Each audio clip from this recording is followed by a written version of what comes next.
Hi TV ప్రేక్షకులకి నమస్కారం. Pigmentation అంటే ఎప్పుడు నేను ఇదే టాపిక్ చెప్తుంటాను, కానీ ఈరోజు మీకు మీరుగా ఇంట్లో ఆహారంతో కూడా తగ్గించుకోవచ్చుమా. చెక్ చేసుకోండి మీరు ఎలాంటి ఆహారం తీసుకుంటున్నారు. మీరు అనుకోవచ్చు ఏంటి మేడం కొన్ని రకాల ఆహార పదార్థాలు మారిస్తేనే పిగ్మెంటేషన్ తగ్గుతుందా అని. తప్పకుండా అమ్మ, కానీ ఇది మీకు 1 నెలలో 2 నెలల్లో తేడా తెలియదు, లాంగ్ రన్లో తెలుస్తుంది. ఇప్పుడు మీకు 100% పిగ్మెంటేషన్ ఉందనుకోండి, కేవలం మీ డైట్ చేంజ్ చేసుకోవడం వల్ల 40 to 50% 1 ఇయర్లో తగ్గించుకోవచ్చు. అంటే బాడీలో చేంజెస్ అంత ఈజీగా రావు, వెంటనే రావు. చాలామందికి అపోహలు ఏంటంటే నాకు నెలలో తగ్గిపోవాలి, 10 రోజుల్లో తగ్గిపోవాలి, 15 రోజుల్లో తగ్గిపోవాలి అనుకుంటూ ఉంటారు. ఇలాంటి వాళ్ళకి ఈ అట్లా పరిష్కారమే లేదు మా ఈ సమస్యకి. ప్లస్ వీళ్ళు ఏం చేస్తూ ఉంటారంటే మార్కెట్లో దొరికే కొన్ని చీప్ అనే పదం వాడకూడదు, కొన్ని రకాల క్రీమ్స్ ఉన్నాయి, లోషన్స్ ఉన్నాయి, వాటికి వెళ్ళిపోతూ ఉంటారు. మీకు 2 డేస్లో 5 డేస్లో మొత్తం నీట్గా చాలా బ్రైట్ అయిపోతారు. వాళ్ళు అది బ్రైట్నెస్ అనుకుంటారు, కానీ అది మీ స్కిన్ వేరేగా అయిపోతుందమ్మా. నేను చూడంగానే గుర్తుపట్టగలను అలాంటి వాళ్ళ స్కిన్ని. ఫస్ట్ భలే ఉంటుంది, కొన్ని రోజులు కొన్ని నెలలు లేదా 1-2 సంవత్సరాలు అయిన తర్వాత మీ ఫేస్ మీద స్కిన్ మొత్తం మారిపోతుంది. ఇలాంటి పరిస్థితి మాత్రం తెచ్చుకోకండి. మళ్ళీ మీరు మామూలుగా రావాలి అంటే కొన్ని సంవత్సరాలు కూడా పట్టచ్చు. ప్రతి పల్లెలోకి వెళ్ళిపోయి ఉన్నాయి ఇలాంటి క్రీమ్స్ అన్నమాట. సో జాగ్రత్తగా ఉండండి. ఇకపోతే పిగ్మెంటేషన్ ఏంటి అనేది నేను మళ్ళీ మీకు చెప్పాల్సిన అవసరం లేదు, మీకు తెలుసు. ఎందుకు వస్తుంది అంటే మెలనిన్ ఎక్స్ట్రా సెక్రేషన్ వల్ల వస్తుంది, కాన్సన్ట్రేషన్ ఆఫ్ మెలనిన్ వల్ల వస్తుంది కదా జనరల్గా. దీనికి కారణాలు చాలా. ఒక 40 years వచ్చిన తర్వాత లేదా 35 years దాటిన తర్వాత స్టార్ట్ అవ్వచ్చు, లేదా పిల్లలకి ప్యూబర్టీ స్టేజ్లో స్టార్ట్ అవ్వచ్చు, అమ్మాయిలకి అబ్బాయిలకి బరువు ఎక్కువ ఉంటే స్టార్ట్ అవ్వచ్చు, ఎప్పుడు ఎండలో తిరిగే వాళ్ళకి స్టార్ట్ అవ్వచ్చు. ఇలా చెప్పుకుంటూ పోతే 100 కారణాలు ఉన్నాయి. డిప్రెషన్లో ఉన్న వాళ్ళకి, సరిగ్గా నిద్రలేని వాళ్ళకి, మెనోపాజ్ తర్వాత ఎప్పుడు ఎండలో తిరిగే వాళ్ళకి, ఇలా చాలా 100 కారణాలు చెప్పుకోవచ్చు మనం. కానీ మీరు తెలుసుకోవాల్సింది ఏంటి అంటే ఎంత పిగ్మెంటేషన్ ఉన్నా కానీ మీరు జాగ్రత్తగా ఉంటే ఎక్కువ స్ప్రెడ్ అవ్వదు. చెక్ చేసుకోండి మీ డైట్లో మీరు ఇవి ఎక్కువ తీసుకుంటున్నారేమో. ఫస్ట్ చెప్పాల్సింది కాఫీ టీలు. కాఫీ టీలు ఏంటి అంటే డైరెక్ట్గా రిలేషన్ లేదు, కానీ మీ స్కిన్ని డీహైడ్రేట్ చేస్తాయమ్మా. మీరు తాగే 1-2 కప్పులకి మీరు ఆలోచించాల్సిన అవసరం లేదు. ఒక 100 ml తీసుకున్నారు, ఇబ్బంది లేదు. కానీ మీరు ఇంత గ్లాసులు 150 to 200 ml కాఫీ తాగారు, సో ఒక 3 cups తాగారు లేదా 4 cups తాగారు, మీరు అలర్ట్గా ఉంటారనో మీ మూడ్ చేంజ్ అవ్వాలనో తాగారు. డెఫినెట్గా లాంగ్ రన్లో అంటే మీరు ఒక 6 నెలలు తాగంగానే కూడా మీ పిగ్మెంటేషన్ ఎక్కువైపోవచ్చు. డీహైడ్రేట్ చేస్తుంది మా ఇది. కాబట్టి కాఫీ టీలు ఎక్కువ తాకండి. 2-3 cups ఓకే, చిన్న కప్స్. 50 ml అయితే మీరు 4 cups కూడా తీసుకోవచ్చు. రోజుకి 200 to 250 ml పైన లేదా మ్యాక్సిమం 300 ml పైన కాఫీ టీలు తీసుకోకండి. నెక్స్ట్ వచ్చేసి జంక్ ఫుడ్.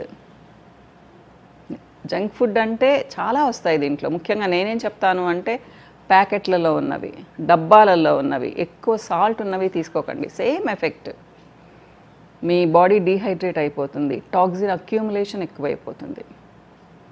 సో ఎవరికైతే టాక్సిన్స్ ఎక్కువగా పేరుకొని పోయి ఉంటాయో పొట్టలో, గట్ అంటాం కదా, పొట్ట స్టమక్ ఏమ్మా, గట్ అంటే నథింగ్ బట్ మొత్తం ఈ పార్ట్ అంతా అన్నమాట, వాళ్ళకు కూడా ఈజీగా పిగ్మెంటేషన్ వచ్చే అవకాశం ఉంది. వచ్చిన పిగ్మెంటేషన్ తగ్గకుండా ఉండే అవకాశం కూడా ఉంటుంది.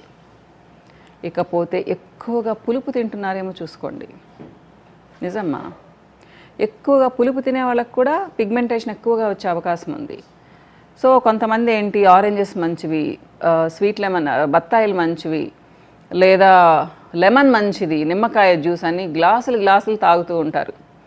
ఇలాంటి వాళ్ళకు కూడా స్కిన్ తొందరగా డీహైడ్రేట్ అయిపోతుంది. మీకు విటమిన్ సి అంటే తెలుసు కదా, అసిడిక్ సైడ్ వెళ్తుంది మన బాడీ pH. సో అది మధ్యలో ఉండాలిమ్మా. కాబట్టి ఎప్పుడు ఇంత గ్లాసులు జ్యూసులు తాకండి. బత్తాయిలు మ్యాక్సిమం 2-3, ఆరెంజ్ పెద్దదైతే 1 తినండి, చిన్నవైతే 2 తీసుకోండి. నేను తినమని చెప్తాను. ఆరెంజెస్ మనం తినొచ్చు, బత్తాయిలు అంటే కొంచెం కష్టం. ఇకపోతే లెమన్, పెద్ద లెమన్ 1 తీసుకోండి రోజుకు చాలు, 2-3 తీసుకోవాల్సిన అవసరం లేదు. అది మీరు పులిహారలో వేసుకుంటారా, రసం చేసుకుంటారా, లేదా ఉదయాన్నే మార్నింగ్ ఎంప్టీ స్టమక్తో తాగుతారా, మీ చాయిస్. కానీ లెమన్ తీసుకునేటప్పుడు ఎప్పుడు హనీ వేసుకోండి ఉదయాన్నే తాగే పని అయితే. ఇవి చెక్ చేసుకోండి మా. ఇకపోతే ఇంకొకటి సాల్ట్. చాలామంది షుగర్ని పాయిజనస్ వైట్ పాయిజన్ అంటారు. నేను సాల్ట్ని అంటాను మా, వైట్ పాయిజన్ అని. మీరు ఎంత ఎక్కువ సాల్ట్ తీసుకుంటే ఓన్లీ పిగ్మెంటేషనే కాదు, మీ బాడీలో ఉండే స్కిన్ డిజార్డర్స్, డిసీజెస్ అన్నీ పెరుగుతాయి. కాబట్టి సాల్ట్ని మరీ ఎక్కువగా తినకండి. కూరల్లో మీకు తగినంతగా వేసుకోండి, అంతేకాని ఇలా యాడ్ చేసుకోకండి మా. నేను అది చెప్తాను. చాలామందిని మజ్జిగలో పెరుగులో మానేయమంటాను. చాలా బాగుంటుంది కదా టేస్ట్, రియల్ టేస్ట్. మజ్జిగ పెరుగు ఉట్టి తీసుకున్నామంటే చాలా బాగుంటుంది. దాంట్లో కూడా మళ్ళీ ఇంత కూర కలుపుకొని లేదా ఇంత పచ్చడి కలుపుకొని తిన్నారు అంటే మీకు మరి సాల్ట్ ఎక్కువైపోతుంది. గమనించుకోండి ఈ విషయము. ఇంకొకటి షుగర్. ఎవరైతే హై షుగర్స్ లేదా హై కార్బ్స్ తింటారో వాళ్ళకి షుగర్ లెవెల్స్ ఎక్కువైపోయి సేమ్ ప్రాబ్లం, పిగ్మెంటేషన్ ఇండైరెక్ట్గా ఎక్కువయ్యే అవకాశం ఉంటుంది. కాబట్టి ఫుడ్ విషయంలో జాగ్రత్తగా ఉండండి. మరి ఏం తీసుకోవాలి అని అడుగుతారు కదా.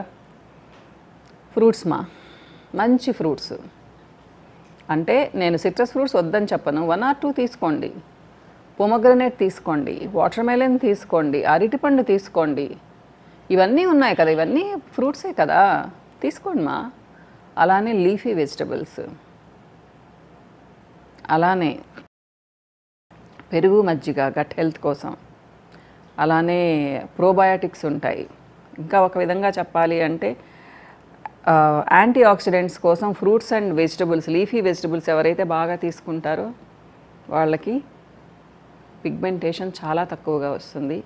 ప్లస్ లీఫీ వెజిటబుల్స్, అన్ని కలర్స్ వెజిటబుల్స్, ఫ్రూట్స్ ఎవరైతే తీసుకుంటారో వాళ్ళకి కాన్స్టిపేషన్ ఉండదు మా. కాన్స్టిపేషన్ ఉంటే కూడా పిగ్మెంటేషన్ చాలా ఎక్కువ వస్తుంది. కాబట్టి జాగ్రత్తగా ఉండండి.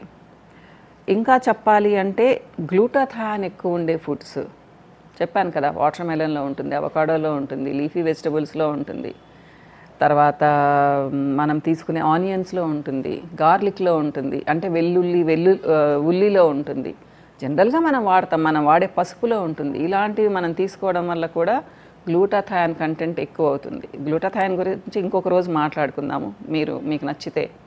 సో ఇంజెక్షన్స్ అవి కూడా వేయించుకుంటూ ఉంటారు, ట్యాబ్లెట్స్ అవి మింగుతూ ఉంటారు కదా. మనం త్రూ డైట్ కూడా గ్లూటాథయాన్ని తెప్పించుకోవచ్చు మా. బాగా చాలా ప్రోడక్ట్స్లో ఉంటుంది గ్లూటాథయాన్. సో ఈ ప్రోడక్ట్స్ ఎవరైతే బాగా తింటారో వాళ్ళకు కూడా పిగ్మెంటేషన్ ఎక్కువయ్యే అవకాశం ఉంటుంది. కాబట్టి గుర్తుపెట్టుకోండి, వాటర్ బాగా తాగండి, ఆకుకూరలు బాగా తినండి, ఫ్రూట్స్ బాగా తీసుకోండి, సిట్రస్ ఫ్రూట్స్ కొన్నే తీసుకోండి, తర్వాత లీఫీ వెజిటబుల్స్ బాగా తినండి. అన్నిటికంటే ముఖ్యంగా సాల్ట్, షుగర్ తగ్గించండి. చక్కగా నిద్రపోండి మా. ఎండలో ఎక్కువగా తిరగకండి. అప్పుడు పిగ్మెంటేషన్ చాలా వరకు తగ్గిపోయే అవకాశం ఉంటుంది. ఇకపోతే మీకు ఎంత స్టబర్న్ పిగ్మెంటేషన్ ఉన్నా నా దగ్గరికి మీరు అపాయింట్మెంట్ తీసుకొని వచ్చారు అంటే మీకు తగ్గిస్తాను మా. ఎందుకంటే ఇంకా ఇంతకంటే బ్యూటిఫుల్ కాంబినేషన్ ఆఫ్ డైట్ మీకు చెప్తాను నేను, ఏం తినాలి ఏం తినకూడదు అనేసి. డైరెక్ట్గా కాంటాక్ట్ అయ్యారు అంటే. ప్లస్ మా దగ్గర ప్రోడక్ట్స్ ఉన్నాయి, చాలా మంచి ప్రోడక్ట్స్ ఉన్నాయి. నేను హైదరాబాద్లో ఈ మంత్ ఎండింగ్ వరకు అవైలబుల్గా ఉంటాను. అపాయింట్మెంట్ తీసుకొని వచ్చి కలవండి. మీకు చాలామందికి తెలుసు, నా వీడియోస్ కొత్తగా చూసే వాళ్ళకు చెప్తూ ఉన్నాను. మొదటగా ఇచ్చేది మ్యారీగోల్డ్ క్రీమ్ ఇస్తానమా, లేదా క్రిసాంతమం సీరం, ఈ రెండిట్లో ఒకటి తప్పకుండా ఇస్తాను. అలానే anti pigmentation cream, ginseng gold, wild jasmine కూడా ఇస్తాను. జిన్సెంగ్ గోల్డ్ ఈ మధ్య ఆఫర్ ఇచ్చాను కదా అని చాలామంది, అవసరం లేని వాళ్ళు కూడా చాలామంది అడిగారు. కొంతమందికి వద్దన్నాను నేను. ఇష్టపడిన వాళ్ళు తీసుకోవచ్చు మా. కానీ యాంటీ పిగ్మెంటేషన్తోనే ఫస్ట్ స్టార్ట్ చేస్తాను. మీరు నా దగ్గరికి వచ్చారు అంటే అపాయింట్మెంట్ తీసుకొని ఇలాంటి టిప్స్ చాలా చెప్తాను, మీతో డైరెక్ట్గా మాట్లాడతాను, మీ స్కిన్ కండిషన్ తెలుస్తుంది, మీ హెల్త్ ఇంప్రూవ్ అవ్వడానికి కూడా డైట్ చెప్తాను. ఒకసారి వచ్చి కలవండి మా. మళ్ళీ నెక్స్ట్ వీడియోలో కలుస్తాను. నమస్తే.